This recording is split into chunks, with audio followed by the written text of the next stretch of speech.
I go by Cassandra, and I'm 31 years old. 3 weeks back, something happened that changed everything between me and my family. Standing in the driveway of my childhood home, I heard my mother screaming at the top of her lungs that I was nothing more than a parasite feeding off her and Dad. What came next still plays in my mind like a nightmare. She seized my belongings, and instead of placing them down gently or handing them over, she hurled them across the pavement. Her exact words were, "I remember standing there, completely frozen for a heartbeat. But then I made a choice. No arguments escaped my lips. Tears didn't fall. I refused to defend myself for what felt like the 100th attempt. Instead, I simply gathered my suitcase from where it landed, walked right past her continuing rant, and climbed into my friend's vehicle without a backward glance. That precise instant revealed a harsh truth to me. The woman who brought me into this world no longer viewed me as her daughter.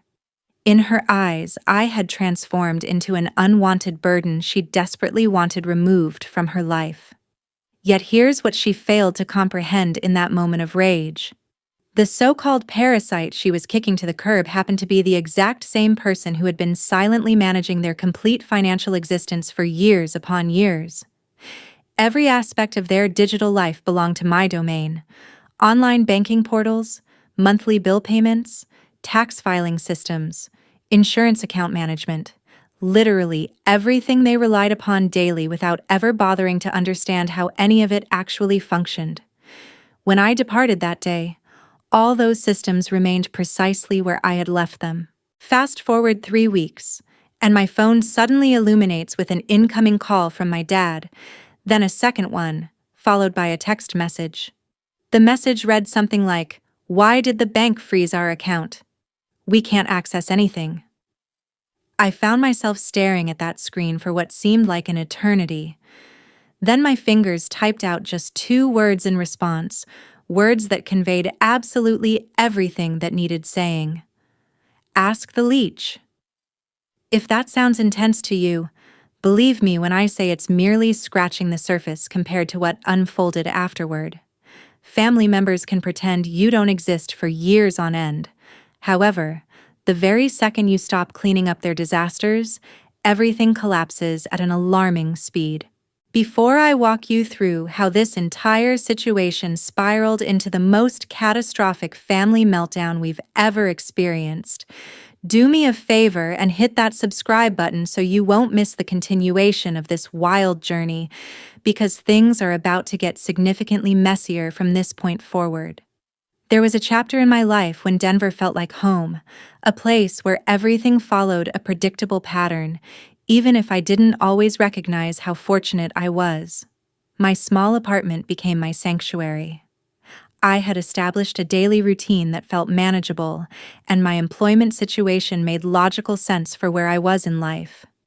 The digital marketing position I held wasn't anything fancy or glamorous, but it covered my expenses and provided me with a sense of independence I had never experienced while growing up.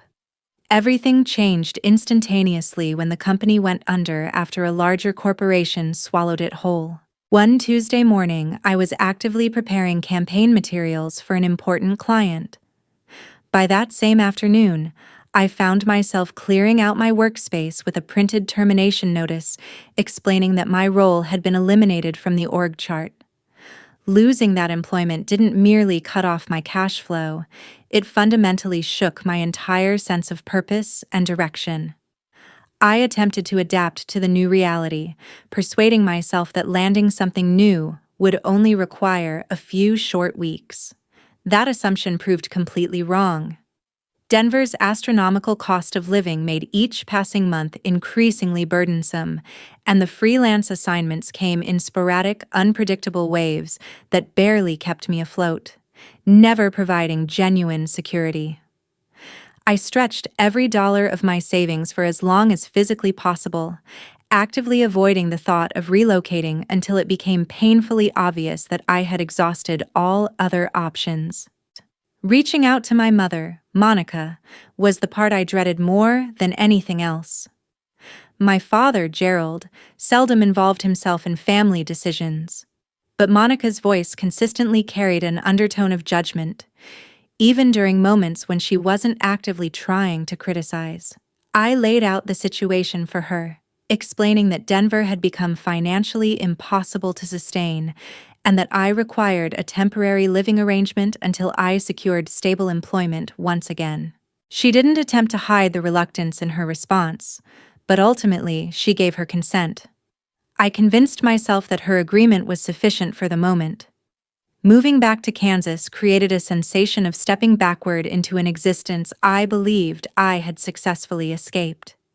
The house appeared identical to my memories, yet somehow it felt more cramped, more suffocating, as though the atmosphere inside carried all those old family expectations I no longer wanted draped over my shoulders. My younger brother Keith had already forged his own successful path in Chicago, and his accomplishments had become a constant topic of comparison within our family dynamic. I harbored no resentment toward him personally for his achievements, but the manner in which his success was weaponized against me lingered like an ever-present shadow, waiting for the perfect moment to emerge into the light. Those initial few days back home passed in an unsettling quietness, almost unnaturally quiet. Monica observed my every move with what seemed like a mixture of genuine concern and underlying suspicion, as though she was patiently waiting for me to validate some negative narrative she had already written in her mind. Gerald would occasionally offer polite suggestions about keeping my resume current and updated, but he rarely contributed much beyond those surface-level comments. I made a conscious effort to settle into the space without becoming intrusive or taking up too much room, repeatedly telling myself this arrangement was merely temporary, an unwanted pause I had to endure, but would eventually overcome. It didn't take very long before Monica began establishing a set of household rules clearly designed to emphasize that I was no longer the daughter who once resided there.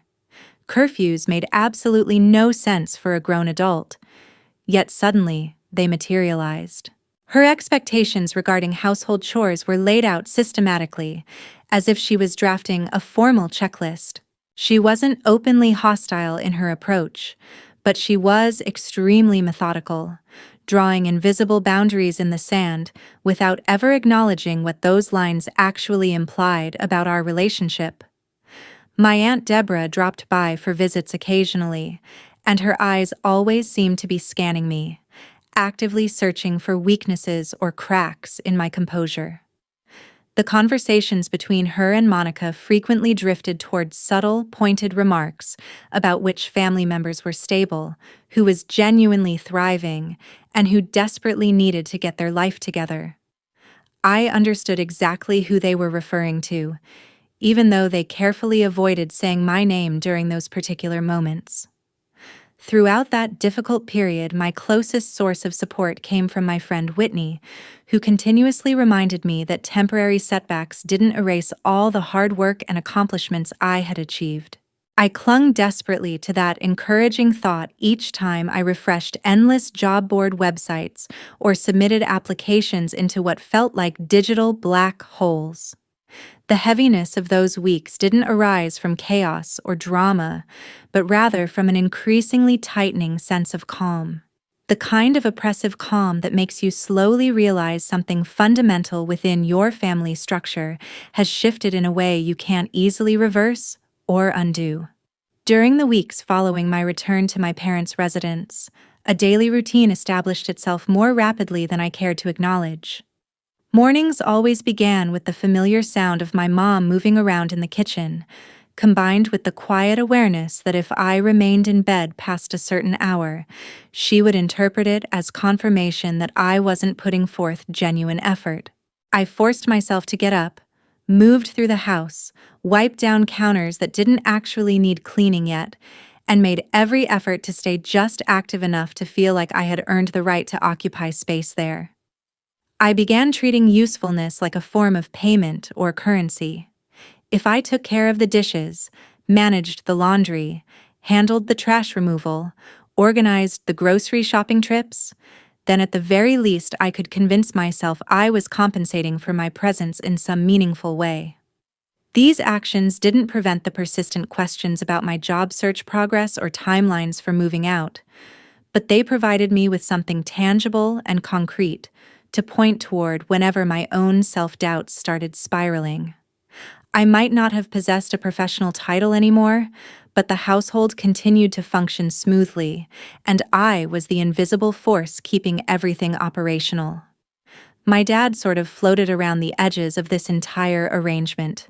He went to his workplace, returned home, settled into his designated spot on the living room couch, and allowed the evening hours to blur together with whatever was playing on the television. Whenever something in the house malfunctioned and subsequently stopped being an issue, he seemed perfectly content to accept that as the natural, expected order of things. His consistent lack of reaction was almost more comforting compared to my mom's constant scrutiny and measuring, but it also reinforced a quiet, uncomfortable truth. As long as everything continued to work without problems, nobody was going to bother asking who was actually holding it all together behind the scenes. Keith initially showed up in family conversations rather than in physical form. My mom perpetually had some fresh update about his impressive office space, his stunning view, his ambitious future plans. Every single detail was presented almost like a small trophy being pinned to an invisible achievement board. I could detect the shape and outline of the comparison even during moments when she didn't explicitly voice it. He had left Kansas and successfully stayed away, building a neat, orderly life in a different city. I had left and then returned, carrying uncertainty and instability, and that fact alone seemed to define my identity in their perception. Behind all of these surface-level dynamics, a completely different kind of disaster was quietly building in the background. Bills were carelessly crammed into a random drawer, bank correspondence letters stacked in messy, disorganized piles, scraps of paper with partially remembered passwords stuck in the most random places throughout the house. My parents had been awkwardly improvising their way through online account management for years, and the evidence of that approach was painfully obvious. They never directly stated they required help, but every single time my mom grumbled about how unnecessarily complicated everything had become, those unspoken expectations settled onto my shoulders, like a heavy weight I hadn't volunteered to carry. So I began fixing the problems, tackling one login credential at a time. I established their online banking system properly so that payments wouldn't accidentally slip past unnoticed. I organized their credit cards and utility accounts into a logical system that actually reflected reality and created a single master document where absolutely everything could be located in mere seconds instead of requiring hours of frustrated searching. Before long, every notification alert, every two-factor authentication security code, every digital problem or glitch came through me first, filtering through my phone and email. They thoroughly enjoyed the newfound stability without ever truly seeing or acknowledging the actual work involved. When my Aunt Deborah casually mentioned how much more organized and put together the house seemed lately, my mom graciously accepted the compliment and then smoothly redirected the conversation back toward Keith's most recent professional success. Whitney remained the only person who genuinely knew exactly how much time and mental energy I was investing behind the scenes. Our late-night text message conversations and quick drives around town became my crucial reminder that I existed as a complete person outside of this narrow, limiting role. On the surface level, nothing particularly dramatic had occurred yet, but each quiet favor I performed without receiving acknowledgement added another thin layer to the mounting pressure building steadily under my skin. I could physically feel something inside me tightening, growing more tense, even though I couldn't accurately name or identify what that sensation meant yet. There was a peculiar kind of stillness that descended over the house during the days preceding the dinner event my mom insisted on hosting. Nothing overtly dramatic was spoken aloud, yet some instinct inside me detected a shift in the atmosphere. It felt as though the air itself had tightened around every minor mistake I made, as if even the manner in which I moved from one room to another had become part of some unspoken evaluation process. I attempted to push these feelings aside, but the tension wove itself into absolutely everything, creating an oppressive pressure I struggled to properly name or understand. My mom threw herself completely into the dinner preparations with an intensity level that made the entire day feel artificially staged. She cared deeply about how every element would appear to others, not because she genuinely enjoyed hosting social gatherings, but because she desperately wanted tangible proof that we functioned as a family in complete control of our lives. My dad drifted around that frantic energy like a passive observer, never directly participating in the preparations, but never stepping completely away either. Each time I walked past him, he appeared lost in his own thoughts, yet I genuinely couldn't determine if he sensed anything troubling brewing beneath the surface, or if he had simply learned over the years not to notice uncomfortable dynamics. What unsettled me most profoundly was the way my mom's entire demeanor transformed whenever Keith's name entered the conversation. Even the mere possibility of him visiting brought a particular kind of brightness into her facial expression that I hadn't witnessed since before my return home. His presence carried enormous weight in this household, not because he actively demanded special attention, but because she deliberately placed him at the center of absolutely everything. I felt myself gradually shrinking in anticipation of his arrival, mentally preparing for the familiar imbalance that consistently followed him through the front door. My Aunt Deborah confirmed her attendance as well, which layered additional unease onto the situation. She possessed a special talent for perceiving only what reinforced her pre-existing assumptions, and she frequently treated me like a minor inconvenience in a narrative that wasn't centered on me. Whenever she and my mom gathered together, I felt myself fading into the background scenery, useful only during moments when it benefited their ongoing conversations. I knew with absolute certainty that sitting through an entire dinner with both of them present would require an emotional steadiness and resilience I wasn't confident I still possessed. As the afternoon hours unfolded, I found myself moving through assigned chores without conscious thought. Setting the dining table wasn't really a task as much as it was a method to steady my trembling hands. I positioned each item with careful precision, attempting to create some semblance of order, even if that order felt temporary and fragile. The clatter of silverware being arranged and the faint humming sound of the oven preheating blended together into a rhythm that prevented my anxious thoughts from spiraling too far ahead into worst-case scenarios. I told myself repeatedly that if I maintained focus on small, manageable actions, the evening might pass without becoming heavier or more emotionally draining than it already felt. When Keith finally made his entrance, the entire energy in the house transformed instantly. My mom's warmth grew almost exaggerated and performative, her voice lifting in a particular way that was reserved exclusively for him. Watching this dynamic unfold stirred something deep inside me that I didn't want to acknowledge or examine too closely. It wasn't simple jealousy. It was the quiet, painful realization that I had been reduced to a supporting character in what should have been my own home environment. Nobody had spoken anything overtly unkind yet, but the imbalance was loud enough to echo throughout the space without requiring actual words. Deborah entered with her characteristic confidence, scanning the room as if mentally checking whether her expectations had been adequately met. Her approval lingered on the decorative things my mom had carefully arranged, not on the actual labor and effort it took to prepare them. I felt her glance brush past me, brief and dismissive, and my chest tightened with that familiar strain of trying not to occupy too much visible space.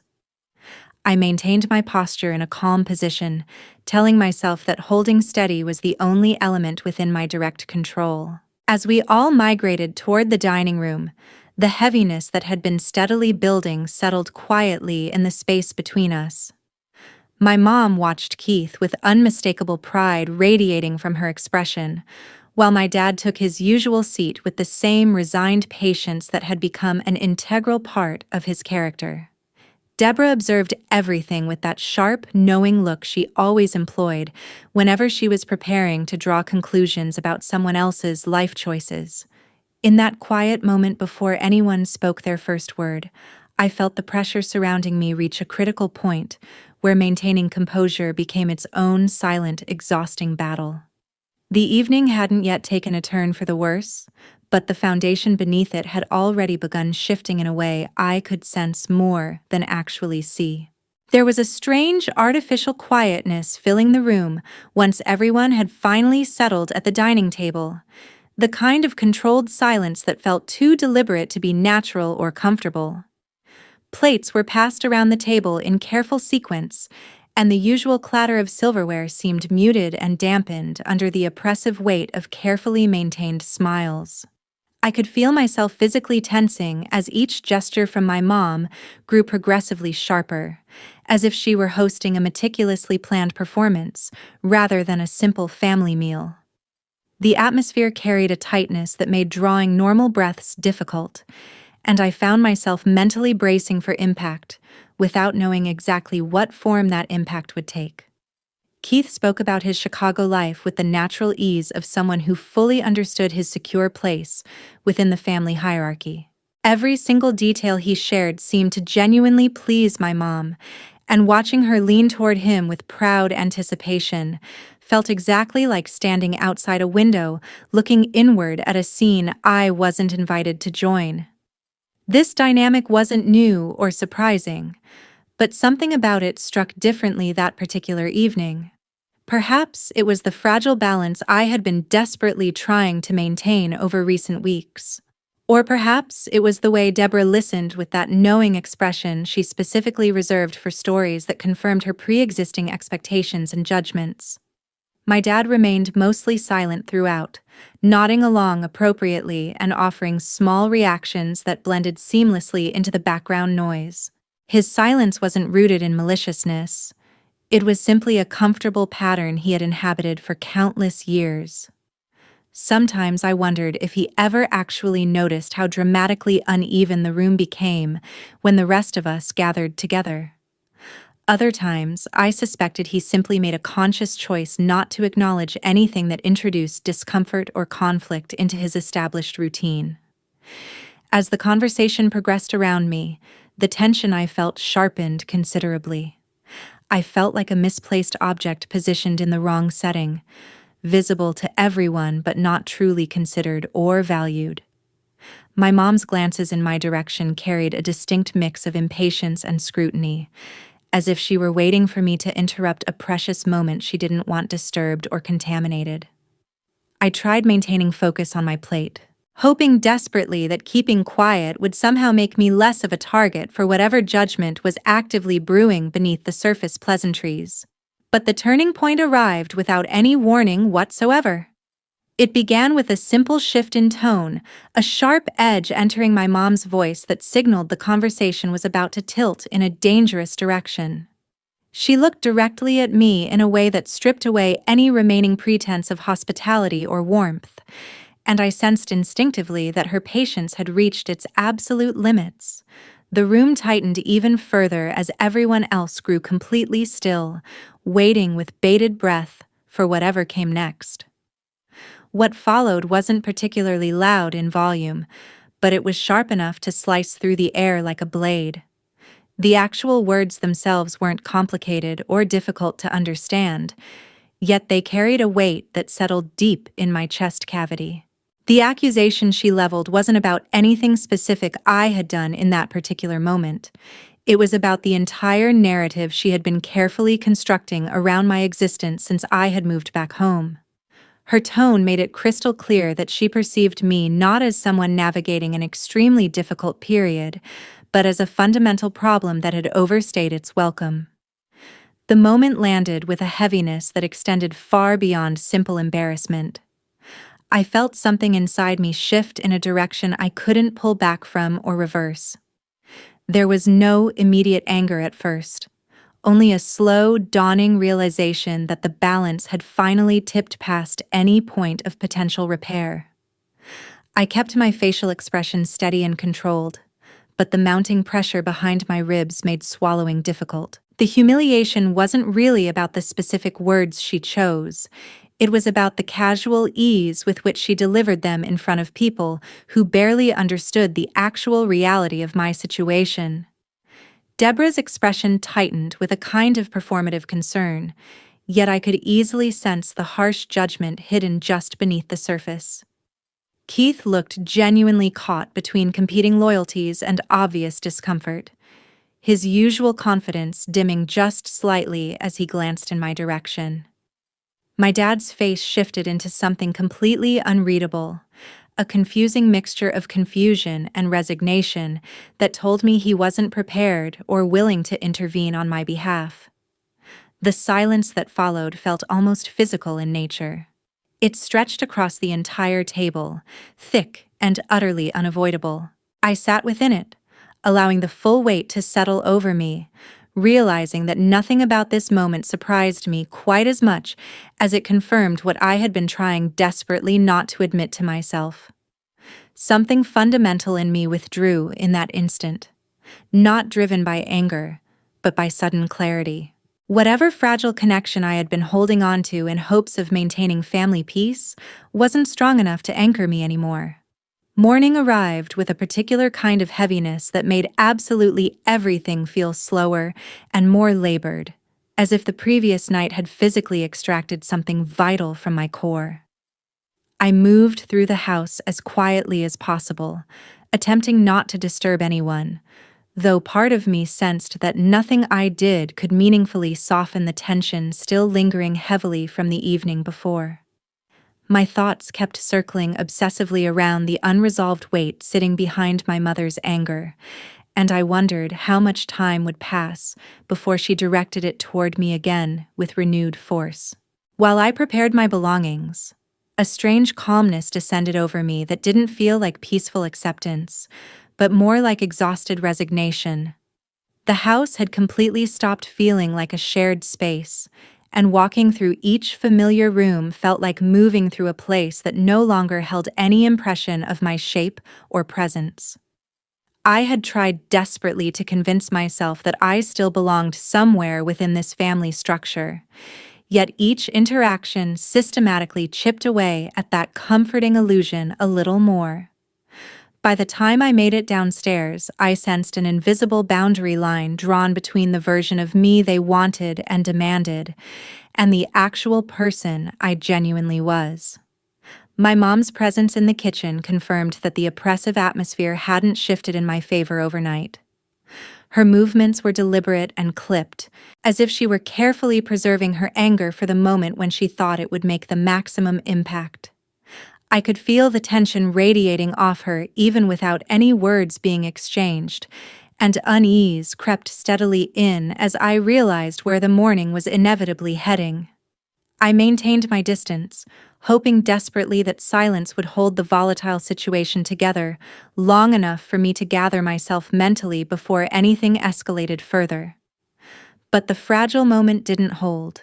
She turned toward me with an intensity that made the entire room feel like it was shrinking. The frustration she carried from the night before hadn't settled or diminished. It had multiplied exponentially, sharpening into something she seemed fully ready to unleash. Even without speaking a single word, her expression communicated more than any verbal argument could possibly convey. I recognized that look far too well. It was the identical expression she used whenever she needed someone to blame for her own disappointments, and I had become the easiest available target. The confrontation unfolded in a way that felt inevitable and almost scripted. Her disappointment pressed against me like a physical weight I couldn't push back or defend against. The way she looked at me made it absolutely clear this wasn't about anything that had happened recently, but about whatever distorted story she had rewritten in her own mind. My chest tightened painfully as the realization took firm hold. Nothing I said or did would ever shift the narrative she clung to so desperately. The role she had assigned to me in her mental story wasn't something she intended to reevaluate or question. As her frustration swelled and grew, the situation tipped past a point I could manage or control. A sense of emotional detachment washed over me, creating a distance that made the moment feel strangely muted and removed. I didn't argue back. I didn't defend myself. There was absolutely nothing inside me left to explain or justify. Instead, I watched her anger build and crest as if it belonged to someone else's story entirely, not mine. Each passing second made it increasingly clear that the connection between us had reached its final breaking point, and I no longer possessed the strength to carry what wasn't genuinely mine to bear. The moment she lashed out verbally, something inside me went completely still. Not in fear or panic, but in sudden realization and understanding. Her anger wasn't truly about me as a person, it was about the loss of control she felt over her own life. I had grown into someone she didn't understand anymore, someone she couldn't shape or mold according to her preferences. And instead of facing that uncomfortable truth, she projected every insecurity she carried directly onto me. The accusations cut deeper not because of their specific content, but because of the casual ease with which she delivered them. It was a moment of clarity I hadn't allowed myself to confront until that precise instant. In the heavy silence that followed, I felt my resolve solidify into something unbreakable. There was no coming back from the shift that had just taken place between us. The bond I had tried so desperately hard to maintain had been damaged beyond any possibility of repair. Not by simple disagreement, but by the casual ease with which she disregarded absolutely everything I had endured. The space between us could no longer be bridged by patience or understanding. I walked away slowly and deliberately, not out of defiance, but out of absolute necessity. Each step felt measured, intentional, as if I were leaving behind far more than just a physical room. I could sense the weight of finality settling around me, carrying a complex mix of sadness and relief. The realization that I had reached my absolute limit wasn't a moment of weakness or failure. It was the first time I had actively chosen myself over the role I had been expected to play. There was no dramatic ending, no raised voice chasing after me, only the steady confirmation that whatever had once existed between us had fractured for good. And for the first time in a very long time, I didn't question whether walking away was the right choice. Part of me knew instinctively that once I walked away from my mother that morning, something fundamental had already ended permanently. The house didn't feel like a temporary pause anymore. It felt like a place I was passing through on my way out to somewhere else. The distance between us wasn't just emotional at that point. It was preparing to become physical and geographical too. It didn't take long for everything to finally snap. The tension that had been hanging over the house finally found its target, and she made it crystal clear I was no longer welcome under her roof. The message wasn't subtle or carefully worded. It came with the finality of someone who had decided she was done pretending to tolerate my presence. In her mind, I had shifted from struggling adult child to permanent burden, and she wanted that burden removed immediately. By the time my things were shoved out of my room and pushed toward the front door, my initial shock had already burned completely out. I watched the last remaining pieces of my life in that house reduced to luggage and bags. And what hurt more than the action itself was how effortless it seemed for her. I had imagined that if I ever left like this, there would be some hesitation, some trace of the years we had shared together. Instead, it felt like erasing marks from a chalkboard. Leaving with my bags felt strangely calm despite the chaos. Whitney became my lifeline, offering a couch and a constant reminder that none of this defined my worth as a person. For a short stretch, my life turned into a patchwork of borrowed spaces and improvised routines. I bounced between Whitney's apartment and a brief stay on Cameron's floor, using each night to remind myself that survival didn't require anyone's approval but my own. The instability was absolutely exhausting, But it came with one important shift in my mindset. I no longer felt trapped or powerless. Work became the anchor I clung to desperately. I took on small projects wherever I could find them, stitching together income from business owners who needed help with their online presence, but didn't know where to start. Each assignment represented a step away from the version of myself my family had chosen to see. When a recruiter reached out with a remote position that matched what I had done in Denver, it felt less like random luck and more like the first real acknowledgement that my skills still mattered in the professional world. Accepting that job gave me enough financial stability to sign a lease on a small studio apartment in Kansas City. The place wasn't impressive by any outside standard, but to me, it represented something my parents had never truly given me: space that belonged entirely to me. Setting up my laptop on a cheap table and arranging my few belongings on shelves felt like reclaiming ownership over my own life in a way I hadn't experienced before. Even after I left, the digital systems I had built for my parents kept working silently in the background.